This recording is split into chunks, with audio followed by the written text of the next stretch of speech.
పక్కన పడేద్దాం, మనిషి దగ్గరకు వద్దాం, మనిషి కొరకు ఆలోచన చేసి ముందుకు వెళ్ళిపోదాం. చాలా జాగ్రత్తగా నా మాటలు ఆలకించాలని ప్రభు పేరిట మీకు మనం చేస్తా ఉన్నాను. ఇప్పుడు నా ప్రశ్న, ఇంతకీ మనిషి అంటే ఏంటి చెప్పండి. మన మనుషులు, నేను మనిషినే కదా, మీ ఎదురుగా ఉన్నాను కదా, చెప్పరా నన్ను చూసి మనిషి అంటే ఏంటి? మీరు మనుషులే కదా, చెప్పండి మనిషి అంటే ఏంటో.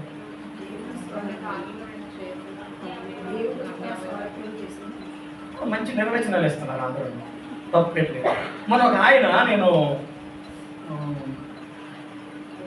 టీవీ చూస్తున్నాను, ఇంటి దగ్గర ఉన్నాను, ఆ టీవీలో ఒక ఆయన చెబుతూ ఆయన అంటున్నాడు కదా, ఎవరండి పరిణామ సిద్ధాంతం లేదనే వాళ్ళు, పరిణామ సిద్ధాంతం ఉంది, మనిషి జంతువుల్లో నుంచి వచ్చాడు, కావాలంటే రుజువు చూడండి అని అంటూ, చేపకి ఎలాగైతే తోక ఉంటుందో తల్లి కడుపులో ఉండేటప్పుడు ఆ పిండానికి కూడా తోక ఉంది, నిజమే. తర్వాత మనిషి పుట్టిన తర్వాత ఏమొచ్చి ఏ రీతిగా అయితే ఏమంటే ఆయన నడిచేటప్పుడు ఈ మోకాల మీద నడుస్తాడు, 2 చేతుల మీద బొంగుతాడు, కనుక 4 కాలు జంతువు ఎలాగైతే ఉందో మనిషి అలాగే వెళ్తున్నాడు. ఊరిని జ్ఞానం అంటే అట్ట అనుకున్నాను నేను. ఆయన చాలా తెలివైనడు, సైంటిస్ట్, భారతదేశంలో ఒక ఆయన. పాపం ఆయనకి తెలియదు. ఓ మాట చెప్పనా, బైబిల్కి మించిన పుస్తకం ప్రపంచంలో ఏది లేదండి. ప్రపంచంలో ఏ సమాధానం కావాలన్నా బైబిల్లో మాత్రమే దొరుకుతుంది. దేవుడికి మహిమ కలుగును కాదు. ఆ ఎవడానికి కానీ ఉండాలి అవసరం. చదవడం మనకు వస్తే మన ముందు ఇప్పుడు నిలబడతాం. ఆమె చెప్పండి, ఇది సత్యం. అంతవరకు తెలుసు ఆయనకి. సరే, నా ప్రశ్న, ఇంతకు మనిషి అంటే త్వరగా చెప్పాలి. సరే, నేనే చెప్పేస్తాను, టైం లేదు కనుక ఎక్కువ అంశంలోకి వెళ్ళలేదు. నేను ఇంట్రడక్షన్లో ఉన్నాను, దేవుడు ఉన్నాడో లేదని తేలిస్తాను. సరే, జాగ్రత్తగా వినండి. మనిషి అంటే ఒకటి, నెంబర్ 1, శరీరమేమో మట్టి నుంచి తీశాడు దేవుడు, ఆత్మేమో పరలోకం నుంచి వచ్చింది. చాలా జాగ్రత్తగా వినాలి. శరీరమేమో మట్టి నుంచి తీశాడు, ఆత్మేమో దేవుని దగ్గర నుంచి పరలోకం నుంచి వచ్చింది. సో ఈ భూలోకము పరలోకము కలిసి ఉన్న ఏకైక స్థలము మనిషి. దేవునికి స్తోత్రం కలుగును గాక. This is the definition of Bible. ఇది బైబిల్ నిర్వచనం, నా మాటలు కాదు. మీరు ఇంటికి వెళ్ళిపోయి చదువుకోండి. ఆదికాండం 2:7 వచనంలో ఏముంది?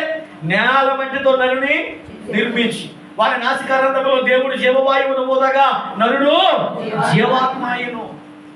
నరుని ఆత్మ యెహోవా పెంచిన దీపము. చాలా క్లియర్గా ఉంది బైబిల్. కనుక మనిషి అంటే మనం ఏమనుకుంటున్నామంటే ఏదో అనుకుంటున్నాం. చాలా మందికి తెలియదా అసలు మనిషి ఎవరో తెలుసా? మనిషి అనగా ఈ పరలోకము భూలోకము కలిసి ఉన్న ఒక స్థలం అండి. అందులో ఉండడానికే దేవుడు ఇష్టపడుతున్నాడు. ఎందుకంటే ఆకాశము భూమి దేవునికి స్తోత్రం కలుగును గాక. ఎస్, మీరు ఎక్కడికి వెళ్ళిన వాక్యమే సత్యం. నేను నా మాటలు చెప్పట్లా, రిఫరెన్స్ చూపించట్లేదు, టైం చాలా ఇంట్రడక్షన్లో ఉన్నాను. కనుక నెంబర్ 1, రెండవ ఆలోచన చెప్తున్నా. మనిషిని దేవుడు సృజించేటప్పుడు తన పోలికలో తన స్వరూపమందు సృజించాడు.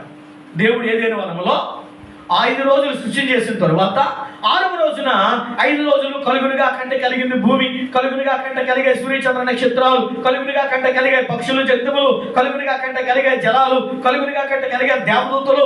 కానీ మనిషిని అలా చేయకుండా తన స్వహస్తాలతో ఒక మట్టి ముద్దను తీసుకొని దానికి కళ్ళు, కాలు, చెవి, ముక్కు, చర్మము సమస్తాన్ని ఇచ్చాడు. ఆ మట్టి ముద్ద ఉలకలేదు, పలకలేదు. ఆ మట్టి ముద్దలోనికి తన యొక్క ఊపిరిని పొందగానే ఆ మట్టి ముద్ద మనిషి అయి కూర్చున్నాడు. దేవునికి స్తోత్రం కలుగుతుంది. ఇప్పుడు దేవుని యొక్క వాక్యం అంటుంది, మన పోలిక చెప్పున మన స్వరూపమందు మనుషులను మనము చేయడము. ఏంటి మనుషుని యొక్క, దేవుని యొక్క స్వరూపము ఏంటి? దేవుని యొక్క పోలిక. మన పోలిక చెప్పున ఇమేజ్, మన స్వరూపమందు లైక్నెస్. Image, likeness. దేవుడు త్రిత్వమై ఉన్నాడు. దేవునికి స్తోత్రం కలుగును గాక. సో మనిషిని కూడా తన పోలికలో శరీరము, ప్రాణము, ఆత్మ తన పోలికలో సృజించాడు. అది ఇమేజ్. దేవుడు తత్వమై ఉన్నాడు కనుక మనిషిని కూడా శరీరము, ప్రాణము, ఆత్మగా ఆయన సృజించాడు. ఇవాళ మనిషి చాలా వరకు ఏం ఆలోచిస్తున్నాడంటే తర్వాత నేను మీకు చెప్తాను. ఇది రెండవది. రెండవదిగా ఆలోచన చేస్తే మనిషి ఎవరయ్యా అంటే ఆయన స్వరూపం మనకు అర్థం ఏంటో తెలుసా? దేవుడు ఆలోచించేవాడు. ఆయన ఎవరండి దేవుడు? ఎస్, ఆయన ఆలోచనలు అనేకములై ఉన్నామంటాడు. ఆయన ఆలోచించేవాడు. రెండవ దేవుడు రీజనింగ్, ఆయన కారణభూతుడు. ఆయన ప్రతిదానికి కారణం వెతికేవాడు. ఆయనకి థింకింగ్ ఉంది, ఆలోచన ఉంది, రీజనింగ్ ఉంది. తర్వాత ఏమొచ్చి ఆయన కార్యాలు చేసే సామర్థ్యం కలిగిన వాడు. ఈ మూడు మనిషి లోపల మనస్సాక్షి అని ఒకటి పెట్టి అందులో పెట్టారు. దేవునికి స్తోత్రం కలుగుతుంది. ఇప్పుడు జంతువులకి మనుషులకి తేడా ఏంటి? ఆ మేధావి సైంటిస్ట్ అన్నట్టుగా ఒకవేళ జంతువుల నుంచి మనిషి వచ్చి ఉంటే ఎన్ని కోట్ల సంవత్సరాలకి మనిషి అయ్యాడో ఈ మనిషి మరలా ఏ జంతువు అయిపోతాడు చెప్పాలిగా. ఈ మనిషి మరలా ఏ జంతువు? నేను చీపురుపల్లి నుంచి వచ్చాను, మరి నేను ఎక్కడికి వెళ్ళిపోవాలి? చీపురుపల్లి వెళ్ళిపోవాలి. ఒకవేళ వెళ్ళాల్సి వస్తే ఇంకెక్కడికి వెళ్ళాలి? ఎక్కడ రాజమండ్రి మీటింగ్ ఉంది, అక్కడికి నేను వెళ్ళాలి. ఇప్పుడు జంతువుల నుంచి మనిషి వచ్చాడు, బాగానే ఉంది. మరి ఈ మనిషి మళ్ళీ ఏమవుతాడు? దానికి ఆన్సర్ వాళ్ళ దగ్గర లేదు. ఎందుకంటే మనిషి జంతువుల నుంచి రాలా. మనుషుల లోపల మనస్సాక్షి ఉందండి. ఏది మంచో, ఏది చెడో, ఏది మేలో, ఏది కీడో, ఏది పాపమో, ఏది పుణ్యమో, ఎవరు భార్యో, ఎవరు తల్లిలో ఆలోచించే విచక్షణ జ్ఞానం కేవలం ప్రపంచంలో మనిషి మాత్రమే కలిగి ఉన్నాడు. ఇవి జంతువులకే ఉండవు. ఒకవేళ రూపం మారితే మారొచ్చు, కానీ లోపల మనస్సాక్షి ఎక్కడి నుంచి వస్తుందండి? దేవుడే లేకపోతే మనస్సాక్షి ఎక్కడి నుంచి వస్తుంది? గనుక మనిషి అనగా దేవుని పోలిక, దేవుని స్వరూపం, పరలోకము భూలోకము కలిసి ఉన్న స్థలం. ఆ రీతిగా దేవుడు మానవుని సృజించాడు. కనుక సృజించిన తర్వాత మనం ఏమనుకుంటున్నామంటే ఆత్మీయ రక్షణే మనం రక్షణ అనుకుంటున్నాం, ఆత్మ సంబంధమైన రక్షణే మనం రక్షణ అనుకుంటున్నాం. కానీ చెప్తున్నాను, చాలా జాగ్రత్తగా వినండి. నీవు ఆరాధిస్తున్న యేసయ్య నీ పట్ల ప్రేమ కలిగిన వాడు, నీ ఎడల కృప చూపేవాడు, నీ యందు కనికరం కలిగిన వాడు, నీ ఎడల నీ శరీరాన్ని, నీ ప్రాణాన్ని, నీ ఆత్మను కూడా పట్టించుకునే దేవుడాయన. దేవునికి స్తోత్రం కలుగును గాక. నీవు నీ దేవునికి సంపూర్ణంగా కావాలి. నీ ఆత్మ ఒకటే కాదు, నీ శరీరం కూడా ఆయనకు కావాలి. నీ శరీరం ఒకటే కాదు, నీ ప్రాణం కూడా ఆయనకు కావాలి. అందుకే దేవుని యొక్క వాక్యంలోకి వెళ్తున్నాను. చాలా జాగ్రత్తగా వినండి. ఆయన చేసిన ఉపకారాలు ఎంత మంచివో, ఏమేమి ఉంటాయో నేను చెప్పి వాక్యం ముగించాలని ఆశపడుతున్నాను. కనుక దేవుడు ఆయన ఉపకారములు చేసే దేవుడు, ఆయన సహాయం చేసే దేవుడు. ఆయన ఏ రీతిగా సహాయం చేస్తాడయ్యా అని అంటే చాలా జాగ్రత్తగా వినండి. మీరు చదువుకోండి దేవుడి యొక్క వాక్యంలో. మొట్టమొదట ఆయన మనిషి శరీరానికి అవసరం కనుక శారీరక పరమైన సహాయము ఆయన చేస్తాడు. దేవునికి స్తోత్రం కలుగుతుంది. ఎందుకు కృతజ్ఞత చెల్లించాలి? దేవుడు ఉన్నాడా? దేవుడు ఉన్నాడు. ఎలా చెప్పగలవు? పీల్చే గాలి, త్రాగే నీరు, కూర్చున్న భూమి, నీ ఎదుర్కొన్న మనిషిని బట్టి దేవుడు ఉన్నాడని చెప్పగలవు. సరే, దేవుడు ఏం చేస్తాడు? ఆయన ఎలాంటి వాడంటే ఆయన శరీరాన్ని ఇచ్చాడు కనుక, ప్రాణాన్ని ఇచ్చాడు కనుక, ఆత్మనిచ్చాడు కనుక ఈ మూడింటికి అవసరమైన ప్రతి దానిని ఆయన సహాయం చేసే దేవుడు. ఆయన దేవునికి స్తోత్రం కలుగుతుంది. ఎందుకు కృతజ్ఞత చెల్లించాలంటే ఆయన సహాయం చేసే దేవుడు. ఆయన physical and mental and spiritual మూడు ప్లేసుల్లో ఆయన సహాయం చేస్తాడు. దేవుని యొక్క వాక్యంలో చదివితే శారీరకంగా మనకి ఏం కావాలి? ఆహారం కావాలి. ఏం కావాలండి? మనిషి బ్రతకడానికి ఆహారం కావాలి. ఆహారాన్ని దేవుడే ఇస్తున్నాడు. మీరు చదువుకోండి, ఇంటికి వెళ్ళిపోయి కీర్తన గ్రంథంలో 145వ కీర్తన 15వ చరణం, 136వ కీర్తన 25వ చరణం, 104వ కీర్తన 27వ చరణం, 28వ చరణం, సమూయేలు మొదటి గ్రంథం 21వ అధ్యాయం 1 నుంచి 6 వచనాలు చదివితే మనుషులకు, పక్షులకు, జంతువులకు ఆహారం సమకూర్చేవాడు ఆయన. దేవునికి స్తోత్రం కలుగును గాక. యోబు గ్రంథంలో కూడా ఒక మంచి మాట ఉంటుందండి. అలచుచుండు పిల్ల కాకులకు ఆహారం ఇచ్చిన వాడు ఎవడు? యోబుని ప్రశ్న అడుగుతారు దేవుడు. అరే, పిల్ల కాకులు అరుస్తున్నాయి కదా, నువ్వేమైనా పెంచుతున్నావా వాటిని? నువ్వేమైనా పోషిస్తున్నావా వాటిని? రాత్రిపూట సింహాలు వేటకు వెళ్తున్నాయే, పట్టపగలు కుందేళ్ళు బండ సందుల్లో తిరుగుతున్నాయే, వీటన్నింటికి ఆహారం సమకూర్చిన వాడు ఎవడో? సరే, వాటి మాట పక్కన పడేయండి. మనిషికి కూడా ఆహారం ఇచ్చింది దేవుడే. మనిషి అనుకోవచ్చు, నా జ్ఞానము, నా బలము, నా తెలివి, నా సంపాదన, నేను సంపాదించుకున్నాను, నేను వండుకున్నాను, నేను తిన్నాను, నేను అరిగించుకుంటున్నాను. ఒకవేళ మనిషి అనుకోవచ్చు కాక, కానీ మనిషి కష్టపడి లేదా ఉద్యోగం చేసి లేదా వ్యాపారం చేసి లేదా పనికి వెళ్ళి ఆ తెచ్చుకునే ఆహారముకు ఎలా వస్తుందో తెలుసా? మనిషి లోపల ప్రాణం అనేది ఉంటేనే ఏమైనా చేయగలడు. ఒకవేళ ప్రాణమే లేకపోతే ఎంతటి వాడైనా మట్టే. కనుక మనుషుని యొక్క జ్ఞానం, మనుషుని యొక్క బలం, మనుషుని యొక్క తెలివి, మనుషుని యొక్క అధికారము మనిషిని పోషించడం లేదు. దేవుడు మాత్రమే మనిషిని పోషిస్తున్నాడు. దేవునికి స్తోత్రం కలుగుతుంది. అది ఏదైనా కావచ్చు కాక, అది ఏదైనా కావచ్చు కాక, ఆహారం ఇచ్చేది దేవుడే. రెండవదిగా చూస్తే ఆపదల్లో కూడా ఆయన ఆదుకుంటాడు. శారీరకంగా ఉన్నాం కనుక అనేకమైన ఆపదలు వస్తాయి. దావీదు జీవితంలో మనం చూస్తాం. ఒక రోజున సుమారు 17 సంవత్సరాల యవ్వనస్తుడు ఏమంటే గొర్రెలు కాసుకుంటూ ఉండగా ఎలుగుబంటి వచ్చింది. ఏమొచ్చిందమ్మా? ఎలుగుబంటి వచ్చింది. ఇప్పుడు ఎలుగుబంటి రాగానే గుడ్ మార్నింగ్ చెప్తాను ఎవరమైనా. మీకంటే ముందు నేను పారిపోతాను, సంగతి తెలుసా మీకు. మనుషులు కాబట్టి భయం అనేది సహజం. అవునా? అవునా కాదు? భయపడతామా? భయపడతాం. ఎందుకంటే జంతువు అది, మనుషులు మనం.